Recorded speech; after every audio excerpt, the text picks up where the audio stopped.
The Six-Day War of 1967 was a defining moment in Middle Eastern history, rooted in complex political, military, and ideological factors that had been simmering for decades. This conflict involved Israel and a coalition of Arab nations led by Egypt, Syria, and Jordan.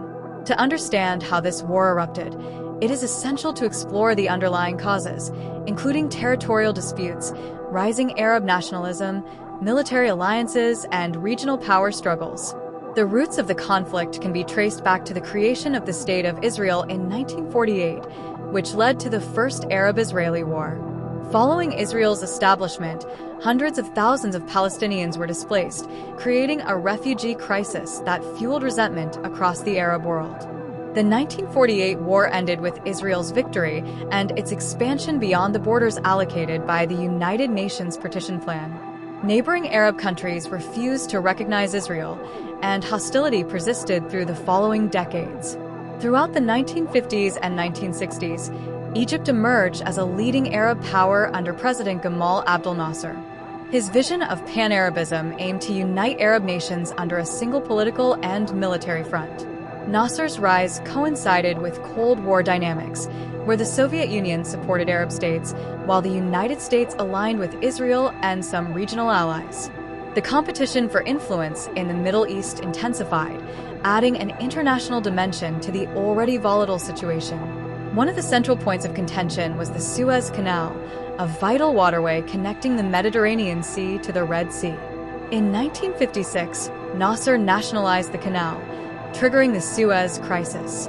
In response, Israel, backed by Britain and France, launched a military campaign to seize control of the canal and weaken Egypt's influence. Although militarily successful, the intervention faced international condemnation, particularly from the United States and the Soviet Union, forcing the invading forces to withdraw. The crisis solidified Nasser's status as a hero in the Arab world and intensified his commitment to confronting Israel. Another critical issue was the status of key territorial regions, including the Gaza Strip, the West Bank, and the Sinai Peninsula. Following the 1948 war, Egypt controlled Gaza, while Jordan annexed the West Bank and East Jerusalem. These areas were home to large Palestinian populations living under military occupation.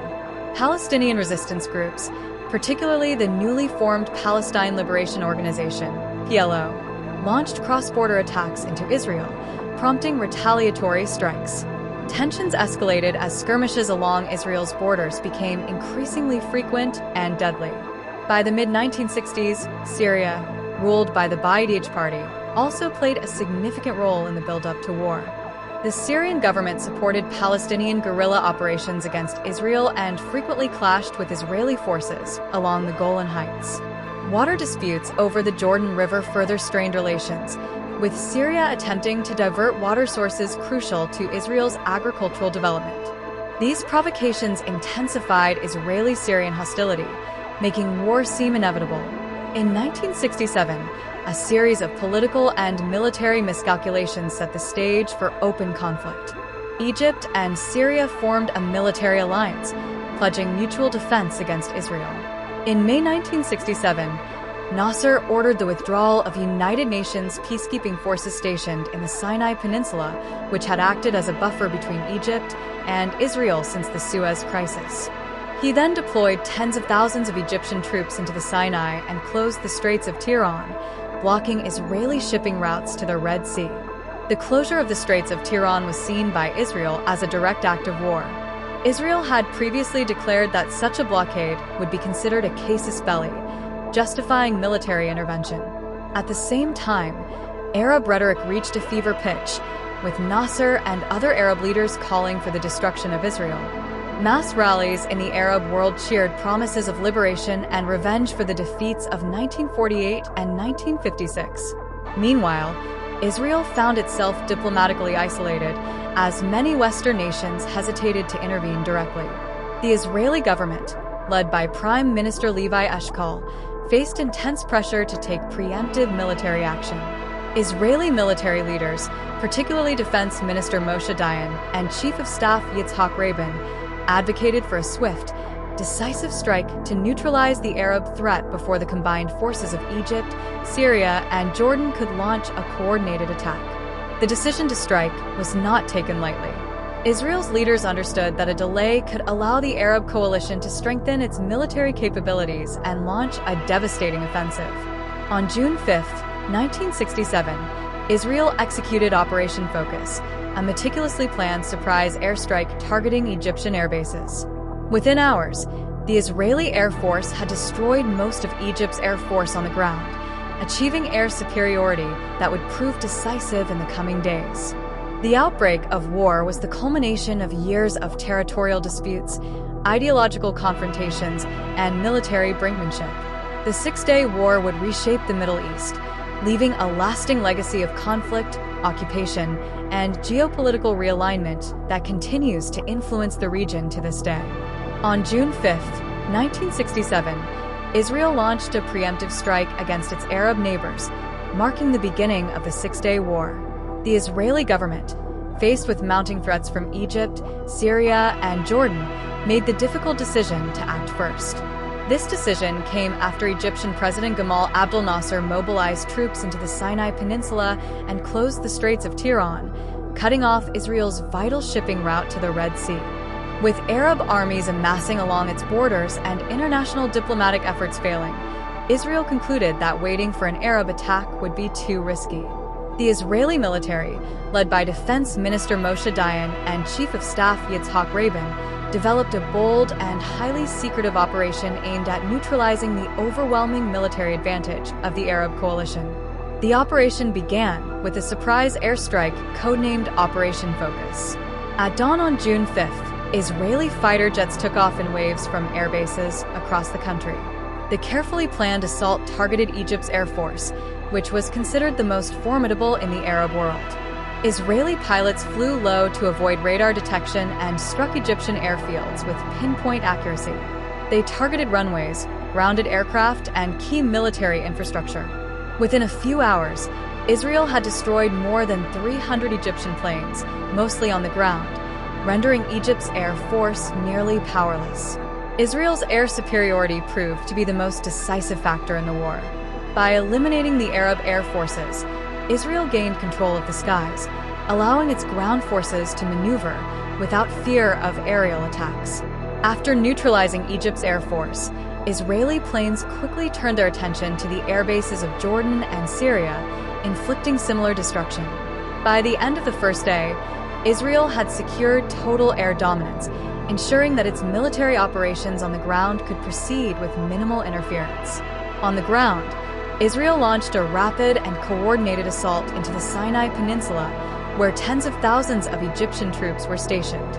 Israeli armored divisions, backed by infantry and artillery, advanced with lightning speed through the harsh desert terrain.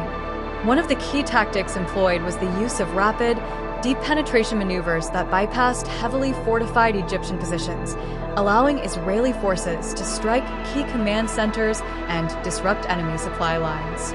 Egyptian forces, taken completely by surprise, were thrown into disarray. Confused and cut off from communication with their high command, many Egyptian units retreated in panic, leaving behind equipment and supplies. The Israeli army capitalized on this disorganization, advancing toward critical points such as the strategic Mitla and Gidi passes. Despite fierce resistance in some areas, the Israeli advance proved unstoppable. As the fighting in the Sinai intensified, the conflict spread to other fronts. On June 5th, Jordan entered the war after being misled by false reports from Egypt claiming that Israeli forces were being defeated. Jordanian artillery began shelling West Jerusalem and Israeli towns near the border. In response, Israel launched a counteroffensive against Jordanian positions in the West Bank, including East Jerusalem. The battle for Jerusalem became one of the most iconic moments of the war. Israeli paratroopers, backed by tanks and infantry, fought their way through the narrow, winding streets of the Old City. Intense urban combat ensued as Israeli forces encountered determined Jordanian resistance.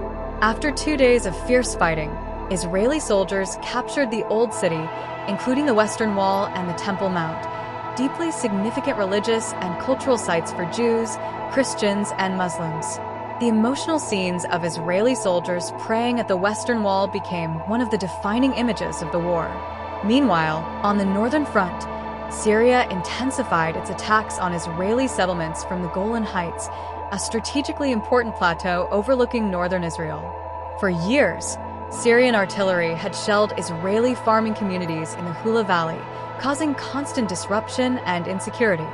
With the war raging on the Egyptian and Jordanian fronts, Israeli leaders decided to open a third front against Syria to eliminate the threat from the Golan Heights. The assault on the Golan Heights was one of the most challenging military operations of the war. The rugged terrain and heavily fortified Syrian defenses posed significant obstacles. Israeli forces launched a two-pronged attack involving infantry, armor, and artillery. Fierce combat ensued, with Israeli troops scaling steep hills under relentless enemy fire. Despite heavy casualties, Israeli forces managed to break through Syrian lines and capture key positions. By June 10th, Israeli forces had secured the Golan Heights, completing their victories on all three fronts. In just 6 days, Israel had not only defended itself from an anticipated Arab onslaught, but had also captured vast territories, including the Sinai Peninsula, the Gaza Strip, the West Bank, East Jerusalem, and the Golan Heights.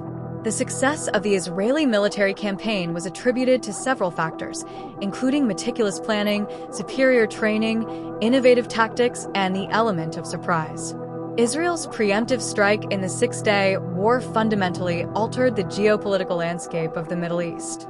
The war's swift and decisive outcome reshaped Israel's borders and had profound political, social, and economic consequences for the entire region. The military victory brought international recognition of Israel's military capabilities, but also set the stage for decades of conflict and peace negotiations that continue to shape Middle Eastern politics today. The aftermath of the Six-Day War dramatically reshaped the Middle East, leaving a legacy of territorial, political, and social consequences that continue to influence the region today. Israel emerged from the conflict as a dominant military power, having achieved one of the most decisive victories in modern warfare. The Six-Day War saw a series of intense battles across multiple fronts that demonstrated Israel's military prowess against numerically superior Arab forces. Each front presented unique challenges and strategic goals, ultimately reshaping the map of the Middle East.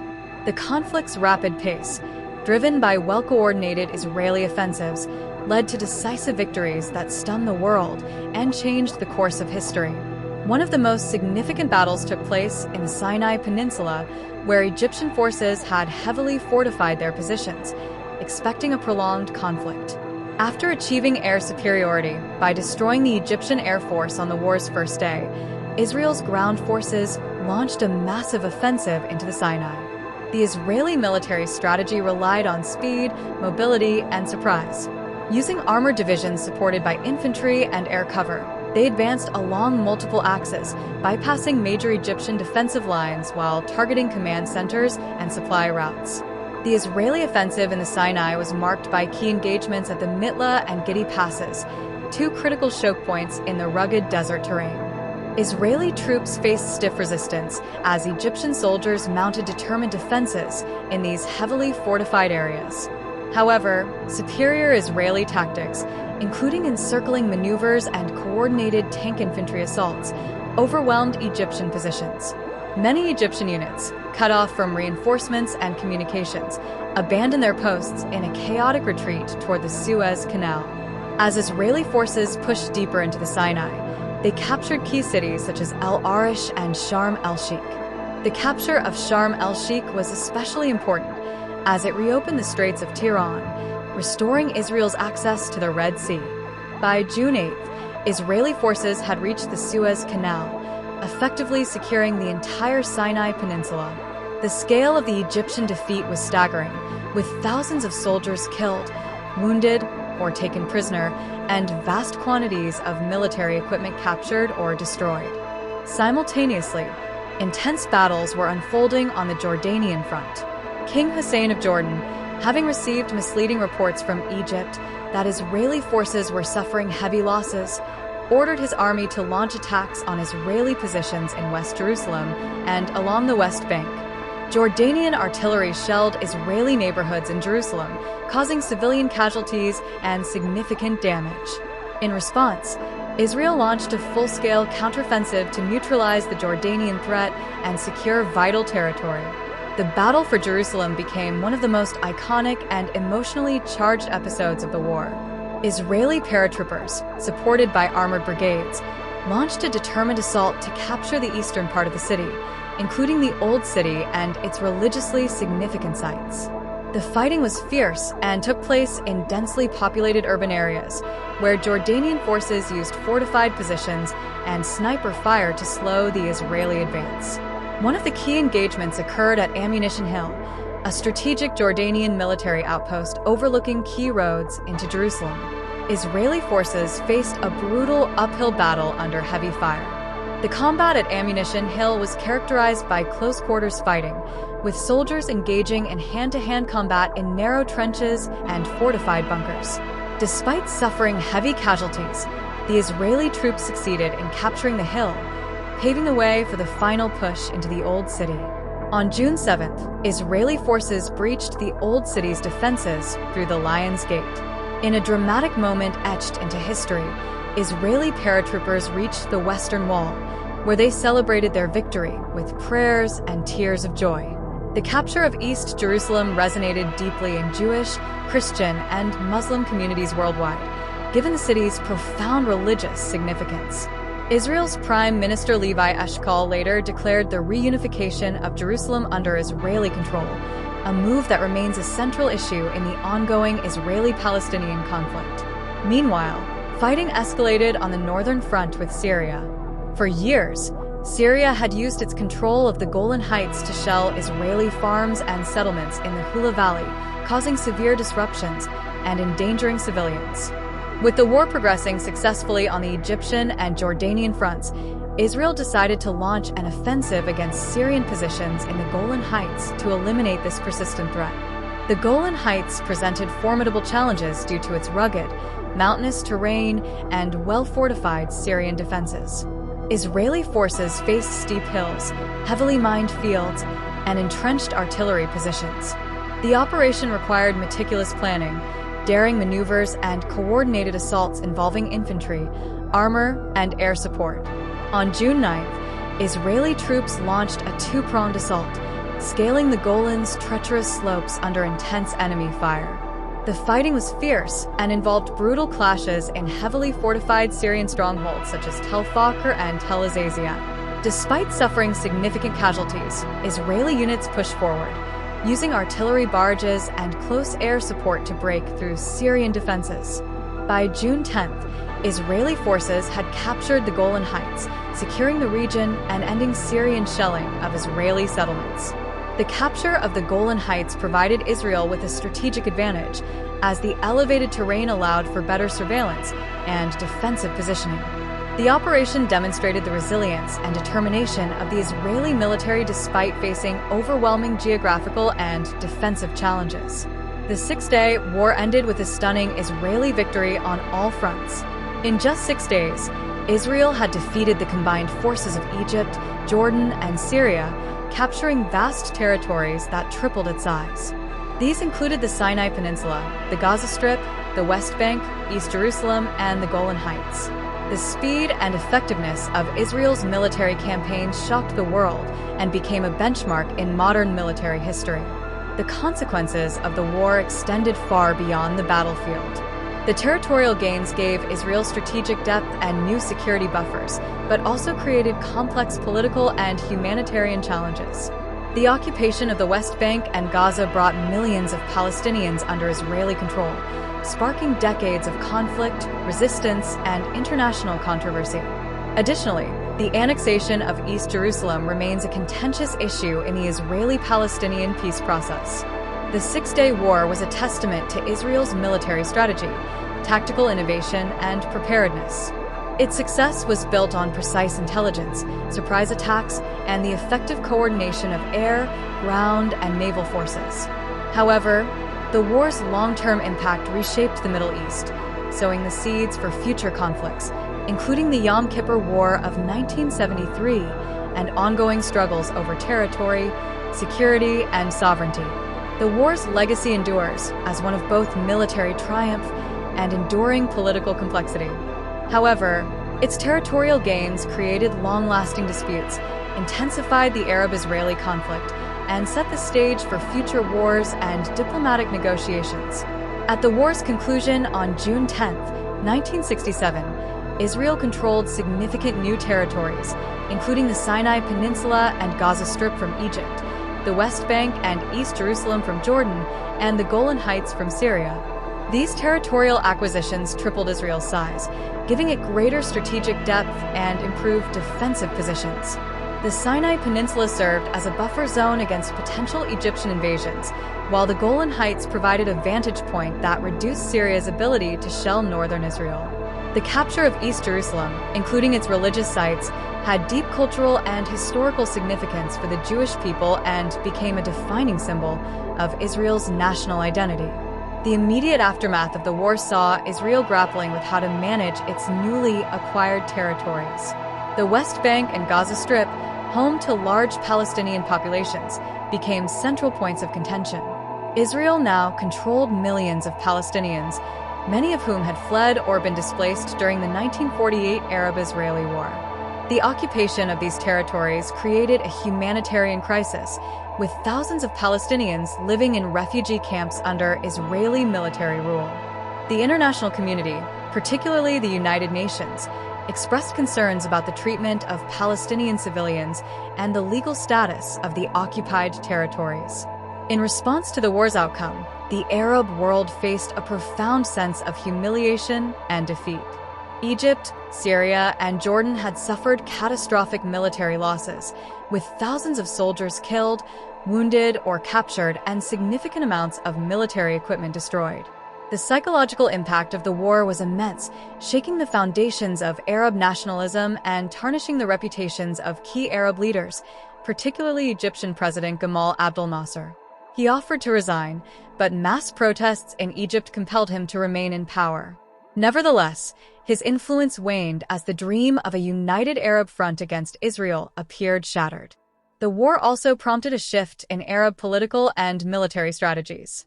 At a summit in Khartoum in August 1967, Arab leaders adopted the famous three no's policy: no peace with Israel, no recognition of Israel, and no negotiations with Israel. This declaration reflected the depth of Arab resentment and the determination to continue resisting Israeli control through political, military, and economic means.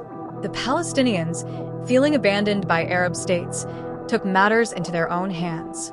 The Palestine Liberation Organization, PLO, led by Yasser Arafat, gained prominence and intensified its campaign of armed struggle against Israel, including cross-border raids and acts of terrorism. On the international stage, the Six-Day War drew significant attention from global powers. The United States, having witnessed Israel's military success, strengthened its strategic alliance with the country, providing increased military aid and diplomatic support. The Soviet Union, which backed the defeated Arab states, condemned Israel's actions and supplied arms to Egypt and Syria to rebuild their militaries. The Cold War rivalry between the United States and the Soviet Union played out in the Middle East, further complicating the region's politics and fueling future conflicts. The United Nations played a critical role in shaping the post-war political landscape. In November 1967, the UN Security Council passed Resolution 242, which became the basis for future peace negotiations. The resolution called for Israel's withdrawal from territories occupied during the war in exchange for peace agreements with its Arab neighbors. It also emphasized the right of every state in the region to live within secure and recognized borders. However, the resolution's ambiguous language, particularly the phrase "withdrawal from territories," left room for differing interpretations, complicating diplomatic efforts for decades. Israel's annexation of East Jerusalem in 1967 further inflamed tensions. The Israeli government declared the city its eternal and indivisible capital, a move that was widely condemned internationally but celebrated within Israel. The annexation sparked protests and resistance from Palestinians, who saw East Jerusalem as the future capital of a Palestinian state. The international community, including the UN, continued to consider East Jerusalem as occupied territory, maintaining that its final status should be determined through negotiations. The Six-Day War also triggered significant social and economic changes within Israel. The victory boosted national morale and strengthened the public's belief in Israel's military superiority and security. The reunification of Jerusalem became a powerful symbol of Jewish historical and religious identity. However, the euphoria of victory soon gave way to complex debates about the future of the occupied territories. Some Israelis believed the newly acquired land should be permanently integrated into the state, citing historical, religious, and security reasons. Others, however, advocated for territorial concessions in exchange for peace with Arab countries. The occupation of the West Bank, Gaza Strip, and Golan Heights led to the construction of Israeli settlements, further complicating the possibility of a peaceful resolution. These settlements were initially established for security reasons, but soon expanded due to religious and ideological motivations. The presence of settlements sparked protests from Palestinians and condemnation from the international community, creating a central point of contention in future peace talks.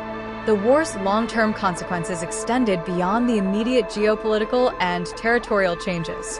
The conflict entrenched mutual distrust and hostility between Israelis and Palestinians, setting the stage for future wars and uprisings. In 1973, just 6 years after the Six-Day War, Egypt and Syria launched the Yom Kippur War, seeking to reclaim their lost territories. Although Israel emerged victorious once again, the war exposed its vulnerabilities and led to significant political and military reevaluations. In the decades following the Six-Day War, various peace initiatives attempted to resolve the conflict, with mixed results. The 1979 Camp David Accords between Israel and Egypt, brokered by the United States, led to the return of the Sinai Peninsula to Egypt in exchange for peace. However, the Israeli-Palestinian conflict remained unresolved, marked by cycles of violence, failed negotiations, and continued settlement expansion. The Six-Day War's legacy continues to shape the Middle East's political and social dynamics. Its consequences are visible in the ongoing Israeli-Palestinian conflict, disputes over Jerusalem, and broader regional rivalries. The war reshaped international diplomacy, deepened Arab-Israeli divisions, and reinforced the centrality of the Middle East in global politics. Decades later, the search for lasting peace in the region remains elusive, with the war's unresolved issues still driving conflict, negotiations, and aspirations on all sides.